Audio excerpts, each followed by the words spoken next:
Welcome back to the Ed Show, and thanks for watching tonight. An update now on what I believe is the biggest story in this presidential race.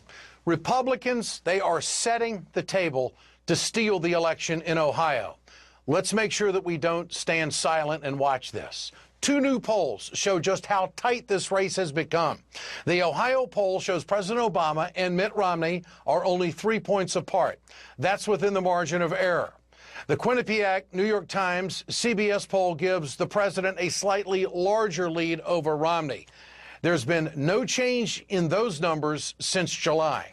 So if Republicans manage to block even a small percentage of Obama voters, Romney could win Ohio. So far, the Republican vote-stealing plan, you'd have to say, is right on track.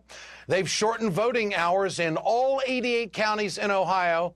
88 counties. They've shortened the hours. It's a direct attack on Obama supporters. 47% of people who voted in 2008 in that election cast their ballots during the extended hours that were made available to citizens.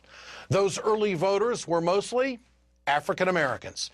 So Republicans are stealing almost half the vote by changing the polling hours. I mean, it's social engineering of the votes. It's very clear what they're doing. But when reporters ask the Ohio Secretary of State about it, he insists, hey, it's fair.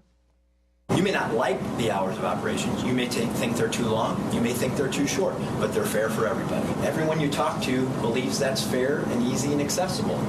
Everyone you talk to, he says? No.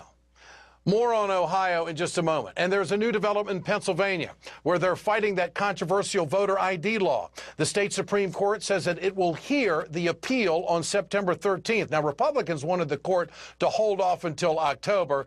That, of course, would leave voters just weeks before the election. But right now, 758,000 voters might not have valid IDs that they are going to need to cast their vote on November 6th. In Pennsylvania and Ohio, organizers are going to have to step up the effort to fight these laws and help people get to the polls. It is all about education, communication, and mobilization, no doubt. Let's turn to Ohio State Senator Nina Turner, and also with us tonight, Jennifer Bronner. She is the former Ohio Secretary of State and author of the upcoming book about her time in office. Jennifer, great to have you with us tonight, and Senator as well. But Jennifer, I want to ask you first, why did you expand voting laws when you were the Secretary of State? What was the motivation behind that to expand them?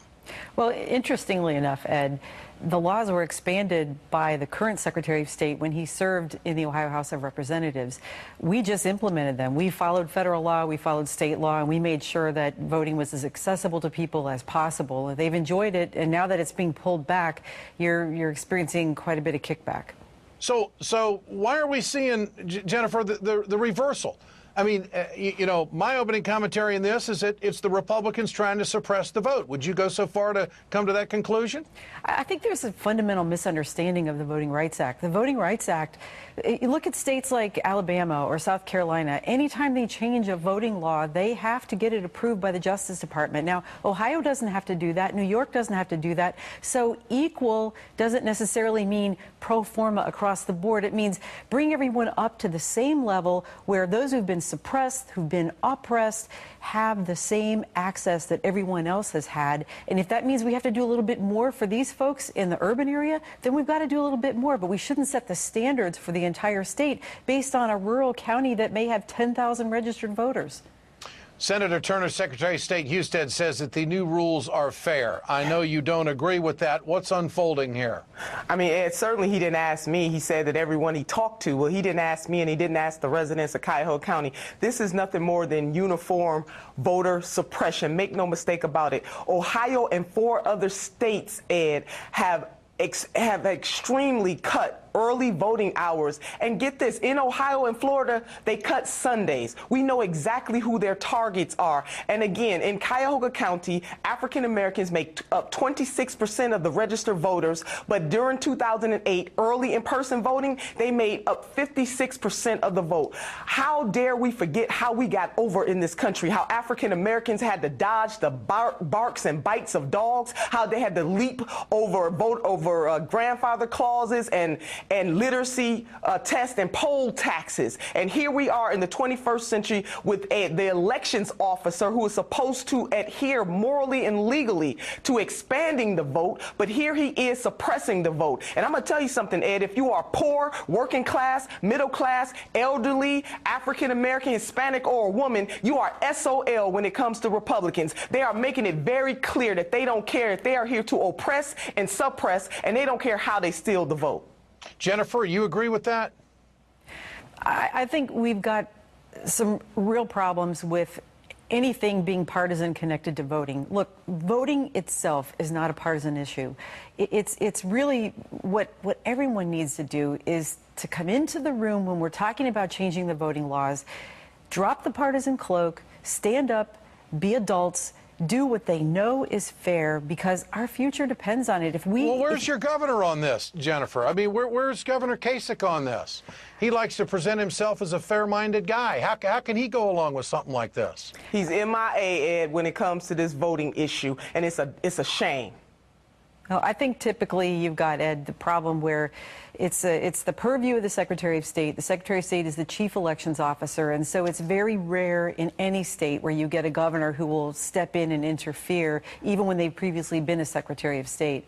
But this is a situation where neither party should try to step in and grandstand and turn this into something other than making sure that the person in the lowest position on the street who's going to have the most difficult time voting is going to be accommodated, is going to be accounted for, is going to be on Election Day, the one day when every person truly is supposed to be equal.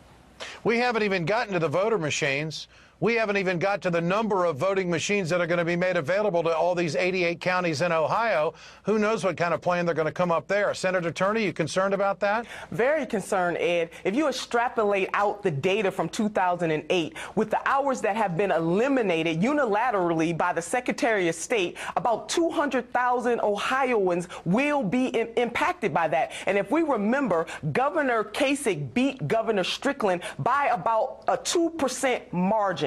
Every vote counts, and no one should suppress the vote. And as far as I'm concerned, I don't care if people carry the title of Secretary of State or not. If you are a policymaker in the state of Ohio, if you are someone who cares about fairness and justice, it is all of our responsibility to stand up and tell the truth. And the truth of the matter is that it is Republicans who are suppressing the vote. And oh, by the way, over 180 bills were introduced in states across this country by GOP-led legislatures. And I wonder why. Could it be because President Barack Obama is an African American? I wonder. State Senator from Ohio, Nina Turner, and also Jennifer Brunner, great to have you with us tonight. We're going to continue to stay on this story because I think fundamentally it is the biggest story in this election cycle to set the table where it's going to be harder for Americans to vote. I'd like to know if the Tea Partiers think that that's what the forefathers really had in mind for America. I don't think so.